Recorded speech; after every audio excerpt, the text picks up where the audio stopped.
Hello students, कैसे हैं सभी। Welcome back to Parth public school online tutorials. Okay students, आज हम करेंगे इलेक्ट्रॉनिक कॉन्फ़िगरेशंस के बारे में।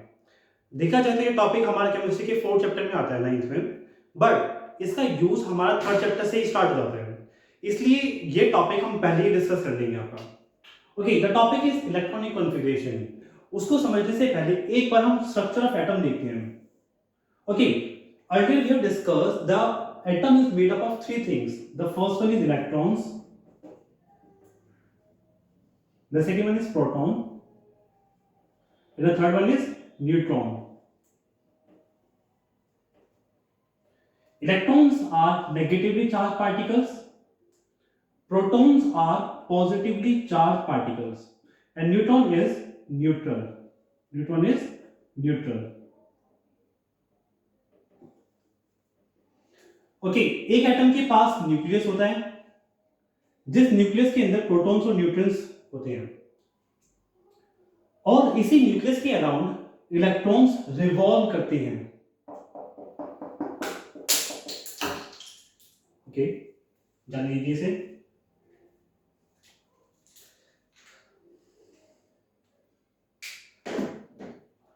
Okay, electrons are revolving around the nucleus. देखिए, ये कोई ऐसे ही नहीं घूम रहे हैं जैसे अर्थ सन के अराउंड रिवॉल्व करती है, वैसे ही हमारे से मान के चलता हूं कि मैं ये सन है और इसके अराउंड क्या होते हैं, इसके ऑर्बिट्स होते हैं, और उस फिक्स ऑर्बिट पे डिफरेंट डिफरेंट प्लैनेट्स रिवॉल्व कर रहे होते हैं। फिर वीनस, ऐसे मार्स, अर्थ, इस तरह के जैसे प्लैनेट्स आते हैं।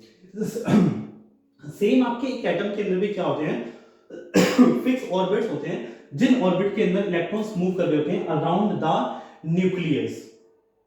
हमने इन ऑर्बिट्स के कुछ नाम रखे हैं यहां पर। सबसे पहली orbit, the first orbit named के, इन्हें शेल्स के नाम से भी जानते हैं। ठीक है, सेकंड को हम बोलते हैं L, third M, fourth N, K L M N O P Q, कुछ इस तरह से जाते हैं। टोटल मैक्सिमम हमारे पास 7 ये शेल्स होती है, ये ऑर्बिट्स कह सकते हो आप लोग। अब इन हर एक शेल की क्या होती है, कैपेसिटी होती है कि किस ऑर्बिट के अंदर कितने मैक्सिमम नंबर ऑफ इलेक्ट्रॉन्स आ सकते हैं। ये हम फाइंड कर सकते हैं कैसे, 2n² फॉर्मूला अप्लाई करके। n क्या है, नंबर ऑफ शेल, कि वो कौन सी शेल है। जैसे न्यूक्लियस है, फर्स्ट शेल कौन सी होती है इसकी, k, सेकंड शेल कौन सी होती है, l, फिर थर्ड शेल आती है m, फिर फोर्थ शेल आती है आपके पास 11n4। Okay, if we want to find the number of electrons present in the first shell, that is the k, so by just put the value of n is equals to 1 here, so we will get k is equals to 1, so we will get 2 1 square is equals to 2. So the number so the maximum number of electrons जो k shell में आ सकते हैं वो कितने आपके पास, 2, और L shell भी कितने आ सकते हैं आपके पास, L का वैल्यू 2 लगाइए यहाँ पे, so 2 square, 2 to the 4, 4 to the 8 आ सकते हैं। फिर KLM, M शेल भी कितने आ सकते हैं आपके पास, 2, 3 square, 3 is 9 and 3 multiply by 2 is equals to 18। ऐसे ही N में आता है आपके पास क्या, 4, 2 4 square is equals to 32।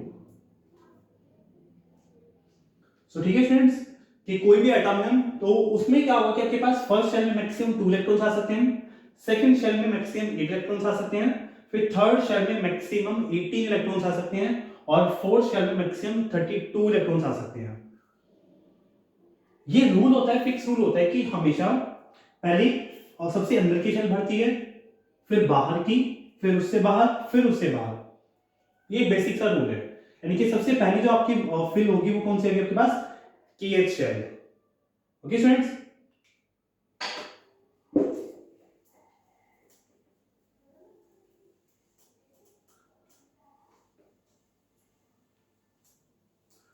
Okay, now let's see some examples. उससे पहले एक चीज छोटी सी पढ़ लेते हैं, एक होता है एटॉमिक नंबर।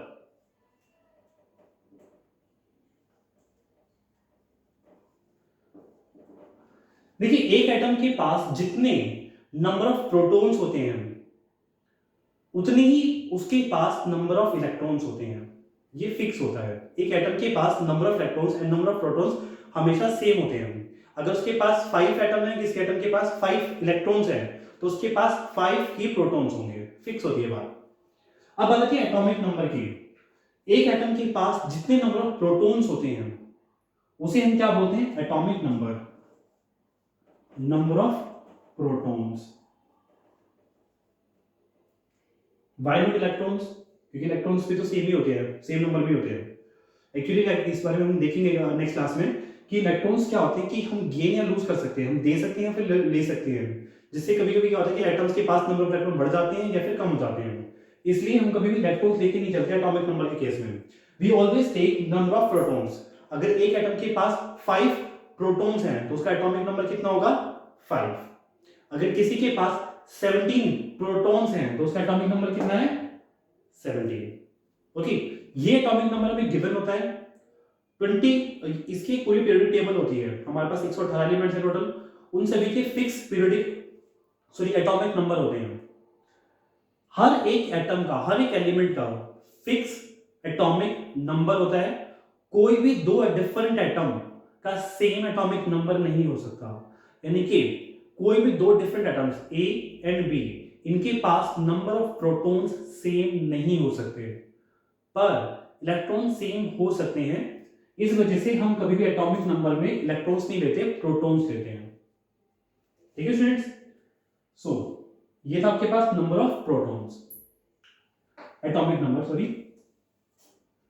ओके, नाउ मैं gonna write some here atomic number.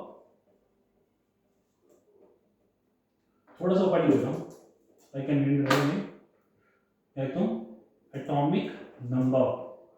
Okay, 1 और the name of the element is hydrogen. Okay, hydrogen हमारे पास पहला एलिमेंट है, हमारे पास फर्स्ट, जिसके पास क्या होते हैं? सिर्फ और सिर्फ एक ही प्रोटॉन है, और अगर एक प्रोटॉन है तो उसके पास इलेक्ट्रॉन्स कितने होंगे? उतने ही। और उसके पास यानी कि कितने इलेक्ट्रॉन्स हैं? Total number of electrons 1। अगर मैं यहाँ पे इसका स्ट्रक्चर देखता हूं तो उसका स्ट्रक्चर मुझे कुछ इस तरह से दिखाई देगा आपका, कि अगर ये न्यूक्लियस है आपका, सो इसके पास सिर्फ और सिर्फ एक ही शेल होगी, जिस शेल का नाम है के, क्योंकि इसके पास सिर्फ और सिर्फ एक ही इलेक्ट्रॉन है, और वो सिंगल इलेक्ट्रॉन कौन सी शेल में जाएगा आपका? kth शेल में। Here you can see this is the nucleus, this is the single electron revolving around the nucleus in the kth shell. Okay students? Okay, अगर मैं इसकी इलेक्ट्रॉनिक कॉन्फ़िगरेशन देखता हूं, दैट मींस कि मैं यहां पे लिख देता हूं के एल एम एन के किस किस शेल में कितने कितने इलेक्ट्रॉन्स आते हैं। सो इसका एक इलेक्ट्रॉन था, सिंगल इलेक्ट्रॉन, वो कौन सी शेल में गया आपका? के शेल में। नाउ सेकंड, हीलियम, जिसका एटॉमिक नंबर है 2, जिसका अगर इसके बाद यानी कि इसका मतलब इसके बाद नंबर ऑफ प्रोटॉन्स कितने हैं? 2, एंड नंबर ऑफ इलेक्ट्रॉन्स भी 2 ही हैं। सो इसकी अगर मैं देखता हूं इसका अकॉर्डिंग टू दिस, सो इसका बनेगा आपका, if this is the nucleus, it also has single shell named K shell, और इसके इलेक्ट्रॉन्स कुछ आएंगे ऐसे आपके पास, ये 2 इलेक्ट्रॉन्स आ गए, 2 electrons are revolving around the nucleus, और इसकी एक ही शेल फिल हुई है, कौन सी? 2। तो के शेल के अंदर मैक्सिमम 2 इलेक्ट्रॉन्स आ चुके हैं, वो फिल हो गई है। यानी कि अब अगर 3 इलेक्ट्रॉन्स आते हैं, अगर 3 इलेक्ट्रॉन्स आते हैं, जैसे अब आएगा आपके पास लिथियम का केस, लिथियम जिसका एटॉमिक नंबर है 3, इट मींस 3 इलेक्ट्रॉन्स, तो 2 कहां जाएंगे आपके पास? इसमें के में, और एक इलेक्ट्रॉन जो बच गया वो कहां जाएगा आपके पास? नेक्स्ट शेल में, जिसका नाम है आपके पास एल शेल। इसका स्ट्रक्चर देखते हैं, इसका structure nucleus, first shell and the second shell. The first shell is K, the second shell is L. K में 2 इलेक्ट्रॉन्स हैं और एल में 1 इलेक्ट्रॉन है आपका। ठीक है, this is the electronic structure and this is what electronic configuration. Fourth,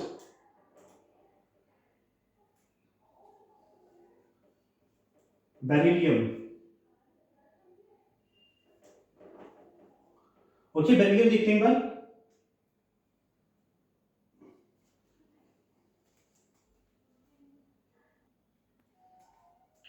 Now let's see for the beryllium. Beryllium की बात एटॉमिक नंबर होता है 4. That means it has 4 electrons, जिसमें से 2 इलेक्ट्रॉन सबसे पहले कहां गए आपके k शेल में, और बाकी के 2 इलेक्ट्रॉन्स कहां गए आपके l शेल में. It is as simple as that. ठीक है, तो 4 इलेक्ट्रॉन्स हो गए इसके. अगर मैं देखता हूं इसकी स्ट्रक्चर, सो इसका स्ट्रक्चर कैसे बनेगा? फर्स्ट न्यूक्लियस, और फिर फर्स्ट शेल आई आपके पास, और फिर सेकंड शेल आ गई. इसके 2 इलेक्ट्रॉन्स कहां हैं? k शेल में, पहली शेल में, और 2 इलेक्ट्रॉन्स कहां गए? सेकंड शेल में, k shell and l shell में. ठीक है, फिर नेक्स्ट आता है आपके पास फिफ्थ बोरोन. बोरोन के होते हैं 5 इलेक्ट्रॉन्स टोटल. सो 2 यहां पर, 3 यहां पर आपके. इसका स्ट्रक्चर देखते हैं. 2 देन 3,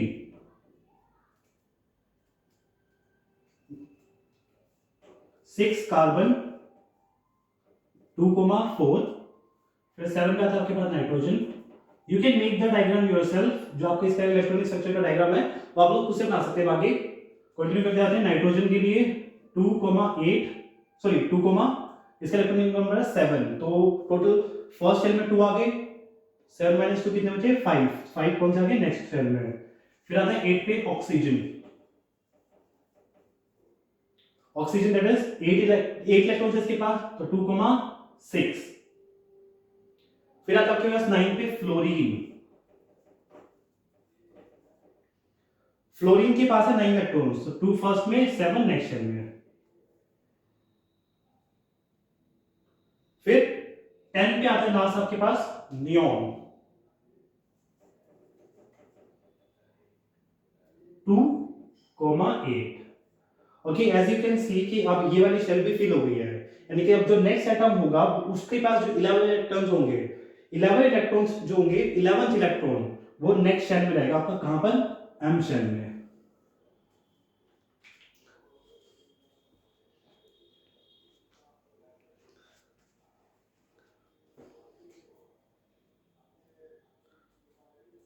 ठीक है, मैं ये रेस कर देता हूं और नेक्स्ट शेल लेकर के आते हैं. नेक्स्ट हमारे पास 11th का एटॉमिक नंबर होता है दैट इज सोडियम, जिसका एटॉमिक नंबर है Na. ओके, अब Na इसका एटॉमिक नंबर है 11. इसके पास इलेक्ट्रॉन्स है. टोटल नंबर ऑफ इलेक्ट्रॉन्स कितने इसके पास? 11. सो फर्स्ट शेल में रहेंगे 2, सेकंड शेल में 8, और लास्ट शेल में 1. अगर मैं इसका स्ट्रक्चर देखता हूं तो स्ट्रक्चर कैसा बनेगा आपका इसका? इसके पास रहेंगे total 3 shells, 1, 2 and 3 shells. The first one is K, second is L, the third one is M. Okay, first में 2 electrons, second वाले में 8, 1, 2, 3, 4, 5, 6, 7 and 8, and the last one 1 electron. ठीक है students, this is the electronic configuration of sodium 2,8,1. अगर आपको किसी का atomic number पता हो तो आप उसके इलेक्ट्रॉनिक कॉन्फ़िगरेशन फाइंड कर सकते हैं. अब जैसे मैं यहाँ पे रैंडम पिक करता हूँ 10 तक, यहाँ तक 8 तक, सॉरी 8 तक आपके रैंडम पिक करता हूँ. जैसे आपके 14 पे आते हैं कि सिलिकॉन. सिलिकॉन जिसका होता है Si, एटॉमिक सिंबल है इसके पास Si. इसके पास होते हैं 14. तो 14 के अकॉर्डिंग क्या आएगा आपके पास? 2, 8, 4. और स्ट्रक्चर कैसा बनेगा आपका इसका? 3. फर्स्ट में 2, के में शेल में 8, यहां पर 8 आगे में, और फिर 4 में, लास्ट में 4. ओके स्टूडेंट्स,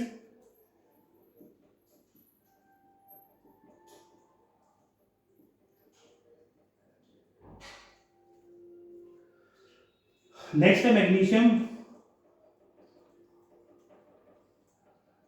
मैग्नीशियम का होता है 12, तो 2, 8, 2. फिर है एल्यूमिनियम, 8 3, फिर 17 क्लोरीन, 17 है तो 2 8 7, sulphur 2 8 6, next phosphorus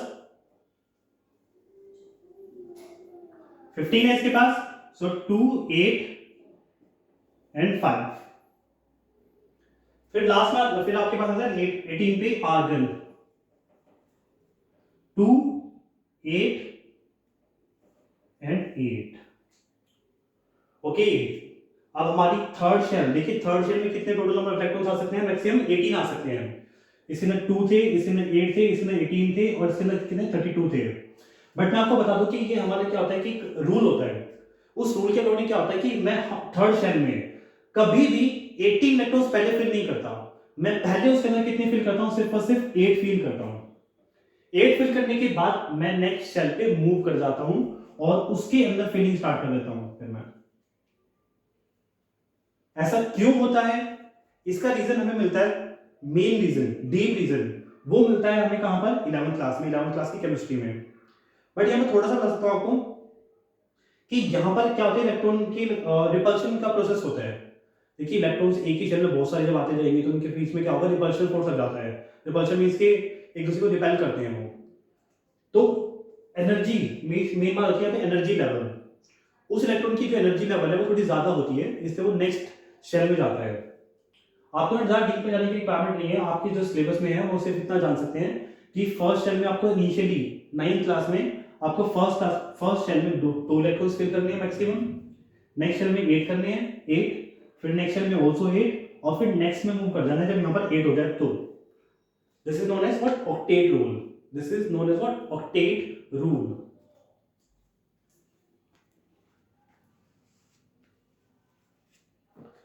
okay, so इसीलिए अब आपके पास जो नेक्स्ट आएगा, जैसे आपके पास पोटेशियम है, यहां पर पोटेशियम का एटॉमिक नंबर 19, 19 के अकॉर्डिंग 2 8 10 हो गए, 9 बचे। अगर नॉर्मली चलते तो यहां पे 9 आने थे, पर यहां 9 नहीं आएंगे, यहां पर कितना आएगा आपके पास 8 आएगा और नेक्स्ट शेल में चला गया 1 इलेक्ट्रॉन। ठीक है, फिर आता लास्ट आपके पास कैल्शियम 2 8 8 2। ठीक है स्टूडेंट्स, सो ये टॉपिक था हमारे पास क्या, इलेक्ट्रॉनिक कॉन्फ़िगरेशन का। ठीक है students, in the next class हम लोग सीखेंगे इसकी वैलेंसी के बारे में, एटॉमिक नंबर के थोड़ा सा डिस्कशन और करेंगे, और करेंगे डिस्कशन मेन किसमें, वैलेंसी के बारे में, वैलेंसी के बारे में, फिर और आयंस के बारे में। आई होप आपको ये टॉपिक समझ आया होगा। अगर आपको समझ आया है तो प्लीज लाइक करें इसको एंड सब्सक्राइब करें। Thank you.